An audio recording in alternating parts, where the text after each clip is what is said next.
This is 3 and 4 Potomac Street. Just kind of get a larger view. So the actual physical house is right here on the right hand side, which is lot number, I believe it's 4. I don't know. I thought it was 3, but the address obviously says 4. But anyway, so that's 4. Okay. And then what we have here is right through the middle here is an existing easement. It's like 3 or 4 feet wide. And it's for this pathway right here.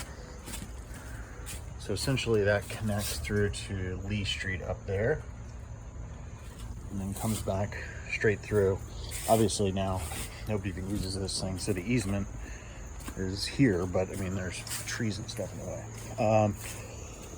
This is the side of the yard that we actually, well, we want to build an outdoor kitchen wraparound, and then the idea is to try to build something in this hill over here, because this lot over here on the left hand side is completely vacant. So let's see what we can check out right here.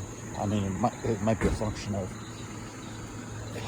you know, I don't, it depends on where these lot lines are technically, because if this is the easement right here, you know, could you get a car to park right in this area? Maybe. Really, we just want to slot just to put a car. One of the concerns I have is this transformer. See right there, I guess. Another potential, depending on what that is, you know, depending on where this lot line is, I think it's pretty damn close. The lot line is pretty much right here, it looks like, somewhere. I guess right where this tree is, essentially. So you're 15 feet from the transformer. So that's maybe an option. Or slide a car in here, right here, and just park like literally right in between these trees. And that would be on the lot on the left hand side. So I don't know, might be worth a walk down or a drive down here. It's right down the street.